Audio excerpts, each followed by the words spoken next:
The Silverstone Grand Prix was the best race of the season so far. There are so many things you could talk about, but from the perspective of the whole season, Max Verstappen's race was maybe the most important.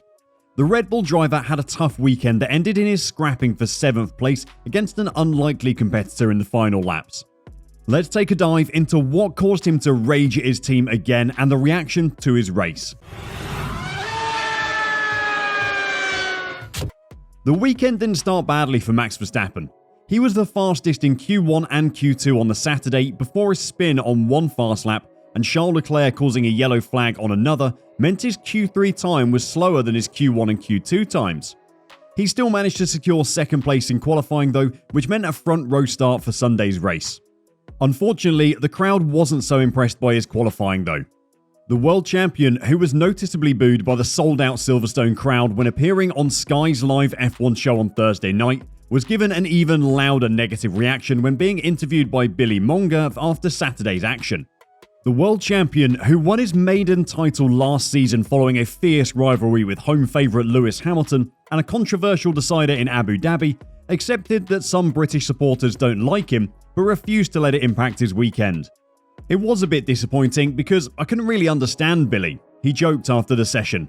If they want to boo, they do it. I'm always happy to be here. It's a great track and a great atmosphere in general. Maybe some of them don't like me. They're entitled to their own opinions. I don't care. Speaking after Saturday's crowd response, Hamilton, who caused a now infamous collision with Verstappen at the track last season, called on fans to stop booing the Red Bull driver. I think we're better than that. I would say we don't need to be booing, he said. We've got such great fans. Our sporting fans, they feel emotions up and down. But I definitely don't agree with booing. I don't think we need to do that. The booing by the Silverstone fans was in very poor taste, but Max wasn't going to let that affect him. As the lights went out on Sunday, he flew off the line, and after the first 4 turns, he looked set to pull out ahead of Carlos Sainz and potentially run away with the Grand Prix, as he's done so many times this season. It was only 4 turns into the race that the red flag came out after Zhou Guan Yu's shocking crash though, and the race was stopped. As the cars lined up in the pit lane ready to go back out for the race start, there was some confusion over what the order on the grid would be. When the red flag came out, Max led Sainz, who was just in front of Hamilton and Leclerc, who were fighting for 3rd. The race order is formalised at each safety car line, and as the whole field hadn't passed a safety car line yet, the only official order was that from the starting grid, so everyone had to be reshuffled for the restart. Max went back to 2nd, Hamilton back to 5th, and Sainz had a second go at holding off Verstappen at the restart. The restart was cleaner than the first. It could hardly have been worse, but there were still multiple contacts among the field and the track quickly became littered with small bits of debris. On lap 10, Sainz lost the rear of his car and ran wide, leaving space for Max to make an easy pass into the race lead, and at that point, it looked like it was going to be an easy win for him again. Unfortunately for the Dutchman, just 2 laps later, his race took a turn for the worst. He ran over some debris, and at first thought he'd got a puncture, coming in very quickly after the problem for a new set of medium tyres. Although the mechanics fitted new tyres in the hope that the problem was a puncture, it was soon evident that the issue was much more complex than that. The car is 100% broken. I have no rear and front now. I don't know what happened to the front wing, he said after coming back out on new tyres. 2 laps after he came in with the suspected puncture, the team confirmed that it wasn't a puncture, but actually bodywork damage. He made further stops throughout the race in an attempt to solve the problem, but there was nothing the team could do. He just had to stay out and try and make the most of the situation and score as many points as possible. At one point, he was pitted for hard tyres, which turned out to be a mistake considering the downforce deficit his car was suffering from. I don't know why the F you put me on these tyres given the damage, Verstappen screamed at his engineer. I'm driving like I'm on ice. It was another excellent Verstappen team radio meltdown. He's getting a reputation for venting over team radio, but in his defense, this time it did seem like a big mistake from the team. The late safety car that was caused by Esteban Ocon's car stopping meant that the whole field got bunched up, and as the race entered the closing stages, Max was left battling with Mick Schumacher of all people for 7th place, as his damaged Red Bull limped its way across the line. It wasn't until after the race that team principal Christian Horner revealed that the issue had been a piece of debris thrown up by the collision between AlphaTauri drivers Yuki Tsunoda and Pierre Gasly on lap 11. When I jumped out of the car, I had a look under the floor and the whole left-hand side underneath is completely ruptured. Verstappen reported after the end of the race. Once I got into the lead after Carlos made a mistake, like a few corners later in turn 5 there was a piece of carbon, he continued.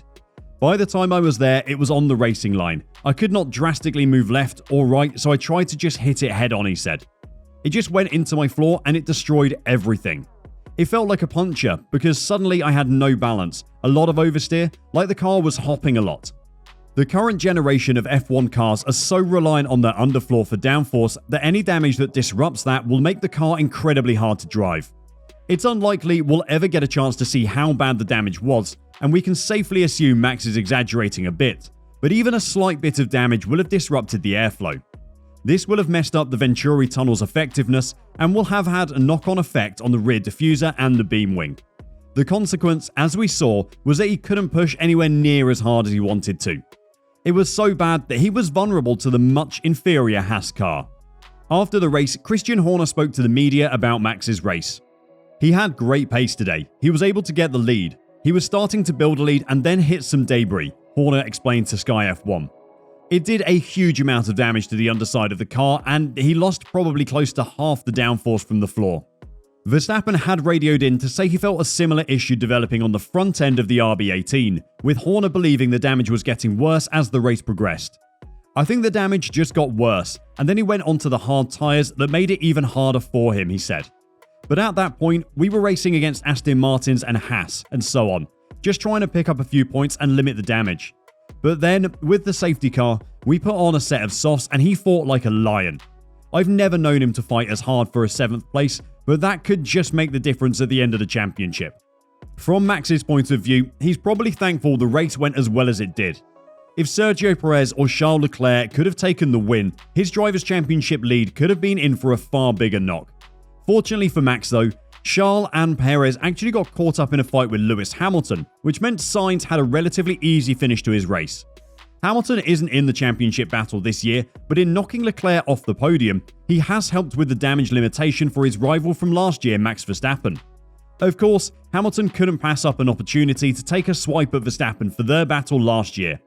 At Silverstone in 2021, Lewis got a 10-second time penalty after he was judged to have caused a crash, which saw Verstappen fly off at Copse Corner, and he needed to be taken to hospital. Hamilton fought tooth and nail with Leclerc through the twists and turns of Silverstone and even went wheel-to-wheel with the Ferrari driver at the infamous Copse Corner. The 37-year-old went on to give credit to Leclerc for driving sensibly. Charles did a great job. What a great battle. A very sensible driver, clearly very different to what we experienced here last year. We had to have the tyre deficit in order to get past him, but yeah, really amazing weekend. Hamilton's 3rd place finish isn't going to be the start of a championship charge as some fans have predicted, but it did stop Charles from closing the gap to Max as much as he might otherwise have. Max is now 34 points ahead of teammate Perez and 43 ahead of Ferrari's Leclerc. Sainz also managed to finally pass George Russell in the standings, whose first lap retirement meant Silverstone was the first time this season he's finished outside of the top 5. Going forward in the championship, Mercedes' newfound speed will hopefully mean we get a 3-horse race in the remaining races. If that leads to more races like Silverstone, then bring it on. What do you think of the race at Silverstone? Let us know your thoughts in the comments section down below, and until next time, drive safe and bye bye.